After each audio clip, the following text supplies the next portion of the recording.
Indo-British Advanced Pain Clinic, Noppimayam Surgery Duram. For appointments 9155 15563.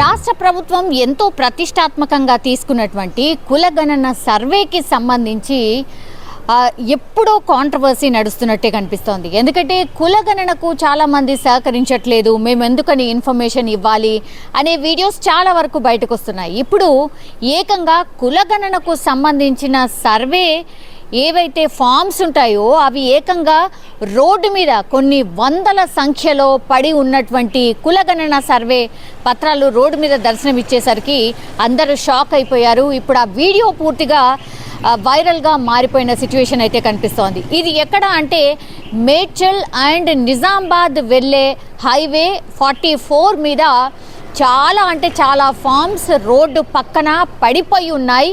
అసలు ఇవేంటి అని చాలామంది అక్కడి నుంచి వెళ్ళే వాళ్ళు తెరిచి చూసేసరికి పూర్తిగా కులగణనకు సంబంధించిన ఫామ్స్ అన్నీ కూడా రోడ్డు మీద దర్శనమిచ్చాయి. ఒక్కసారిగా షాక్ అయిపోయారు. ఒక వైపేమో కులగణన సర్వే మేము చేపట్టబోతున్నాం, దీనికి పూర్తిగా కలెక్టర్లు, ప్రజాప్రతినిధులు, మున్సిపల్ కమిషనర్లు ఎవరైతే ఉన్నారో వాళ్ళందరూ కూడా గ్రౌండ్ లెవెల్లో వెళ్ళి ఎలా జరుగుతుంది ఏంటి అనేది పూర్తిగా పకడ్బందీగా ఇన్ఫర్మేషన్ తీసుకోవాల్సిందే, ప్రతి ఒక్కరూ కులగణన సర్వేలో పాల్గొనాల్సిందే అని ఒకవైపు కులగణన చాలా ప్రతిష్టాత్మకంగా ప్రభుత్వం తీసుకొని ముందుకు వెళ్తుంటే మరి ఈ ఫామ్స్ ఎక్కడివి? ఈ ఫామ్స్ అన్నీ కూడా అంత మేము అసలు సీక్రసీ పాటించబోతున్నాం, మీ ఇన్ఫర్మేషన్ ఎవరికి షేర్ కాదు, ఇవి మా వద్దనే ఉంటుంది, ప్రభుత్వం దగ్గర మాత్రమే ఉంటుంది, మేము హామీ ఇస్తున్నామని ప్రభుత్వం ఒకవైపు చెప్తూనే మరి ఈ రోడ్డు మీద పడినటువంటి కులగణనకు సంబంధించిన ఫామ్స్ ఎక్కడి నుంచి వచ్చాయి అంటే ఈ ఫామ్స్కి సంబంధించిన ఇన్ఫర్మేషన్ ఎప్పుడైతే మేడ్చల్కి సంబంధించిన ఆఫీసర్ ఎవరైతే ఉన్నారో వాళ్లకు తెలిసేసరికి ఒక్కసారిగా అలర్ట్ అయ్యారు.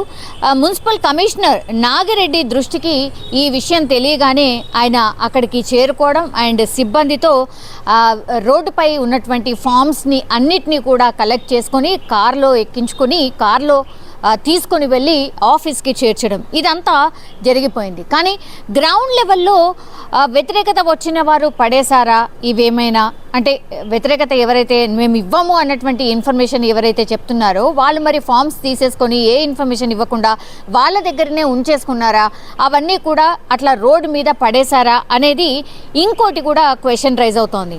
కానీ జిల్లాలకు ఒకవేళ అందరూ కులగణనకు సంబంధించిన ఫామ్స్ అన్ని ఫిల్ చేసి జిల్లాలకు తరలించిన క్రమంలో ఏమైనా పడిపోయాయా, లేదంటే మున్సిపల్ ఆఫీస్కి తరలించే క్రమంలో ఏమైనా పడిపోయాయా, ఎమ్యూనరేటర్స్ ఎవరైతే ఉన్నారో మరి ఆ దరఖాస్తు ఫామ్లను ఎక్కువగా తీసుకొని మేబీ పడేశారా, నెగ్లిజెన్స్ ఏమైనా ఉందా, ఇట్లా అన్ని కోణాల్లో అయితే పూర్తిగా అందరి దగ్గర నుంచి ఇన్ఫర్మేషన్ అయితే తీసుకొస్తున్న పరిస్థితి అయితే కనిపిస్తోంది. కానీ గతంలో కూడా చూసాం మనం ప్రజాపాలనకు సంబంధించిన ఫామ్స్ ఎప్పుడైతే తీసుకున్నారో అవి కూడా ఇట్లాగే ప్రైవేట్కి సంబంధించిన వ్యక్తులకు ఇచ్చారు.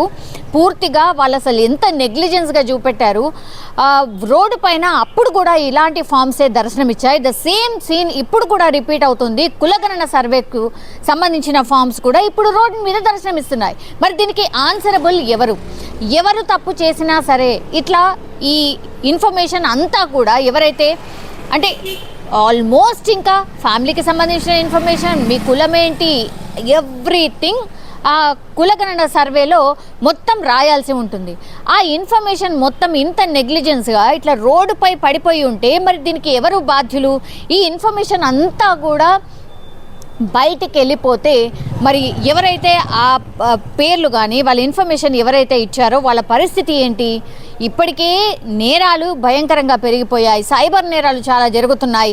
ఇట్లాంటి టైంలో ఇంత నెగ్లిజెన్స్గా అండ్ కులగణనకు సంబంధించిన సర్వే ఎందుకు జరుగుతోంది? పూర్తిగా ప్రభుత్వం ఏవైతే పథకాలు అందించాలో, మరి ఎవరెవరు ఎంత ఉన్నారో, తెలంగాణ వ్యాప్తంగా ఎవరి సంఖ్య ఎంత అనేది పూర్తి ఇన్ఫర్మేషన్ చాలా సీరియస్గా కలెక్ట్ చేస్తోంది. అట్లాంటి టైంలో ఈ కులగణనకు సంబంధించిన ఫామ్స్ రోడ్ మీద పడిపోయి ఉంటే మరి దీనికి ఎవరు ఆన్సరబుల్? ప్రభుత్వం చాలా ప్రతిష్టాత్మకంగానే తీసుకుంటున్నట్టు చెప్తోంది. అధికారులు కానీ, మంత్రులు కానీ, సీఎం కానీ చాలా పకడ్బందీగా మేము చేయబోతున్నామని కేవలం మాటల్లో మాత్రమే చెప్తున్నారు. కానీ గ్రౌండ్ లెవెల్లో ఎవరైతే ఆఫీసర్స్ ఉంటారో, ఈ ఎన్యూమరేటర్స్ ఎవరైతే ఉంటారో, తరలించే సిబ్బంది ఎవరైతే ఉంటారో, ఏదైతే ఒక సైకిల్ చైన్ లాగా ఎవ్రీ డిపార్ట్మెంట్ చాలా సీరియస్గా వర్క్ చేయాల్సిన డిపార్ట్మెంట్స్ సరిగ్గా వర్క్ చేయట్లేదా? వీళ్ళ మీద పర్యవేక్షణ ఎవరిది? అసలు ఎవరి ఆదేశాలు పట్టించుకోవట్లేదా? సీరియస్నెస్ లేదా? ఇట్లాంటి క్వశ్చన్స్ ప్రజల నుంచి అయితే చాలా వ్యక్తమవుతున్నాయి. ఇప్పటికే మంత్రి ఆల్రెడీ ప్రకటించారు, కేవలం 30% మాత్రమే కులగణనకు సంబంధించిన సర్వే పూర్తయింది. మరి ఇట్లా దర్శనాలు, ఈ రోడ్డు మీద ఈ ఫామ్స్ దర్శనాలు ఇస్తే మరి మిగతా వాళ్ళు ఎట్లా ఆన్సర్ చేస్తారు? మరి ఎవరైతే వ్యతిరేకిస్తున్నారో కులగణన సర్వేకి సంబంధించి మాకు అక్కర్లేదు, మేము ఇవ్వము అన్నటువంటి వాళ్ళు ఎవరైతే ఉన్నారో వాళ్ళే కరెక్టా? మరి ఈ కులగణన ఫామ్స్ రోడ్డు మీద పడితే ఇంకా ఎవరు ఆన్సరబుల్ దీనికి? ప్రజాపాలనకు సంబంధించిన ఇన్ఫర్మేషన్ అలాగే రోడ్డు పాలు చేశారు. ఎగైన్ కులగణనకు సంబంధించిన సర్వేకి సంబంధించిన ఇన్ఫర్మేషన్ ఆర్ ఫామ్స్ని కూడా అలాగే రోడ్డు పాలు చేశారు. అంటే ఈ ప్రభుత్వానికి ఇప్పుడు ఈ కులగణన సర్వే మీద కూడా సీరియస్నెస్ లేదా అనేది ప్రజల నుంచి వస్తున్నటువంటి క్వశ్చన్. మరి దీని మీద పూర్తిగా సమగ్ర విచారణ చేసిన తర్వాత ఎవరు ఆన్సర్ చేయబోతున్నారు, ప్రభుత్వం నుంచి ఏమైనా ఆన్సర్ వస్తుందా లేదా అనేది కూడా ప్రజలు వేచి చూస్తున్న సిచ్యువేషన్ అయితే కనిపిస్తోంది.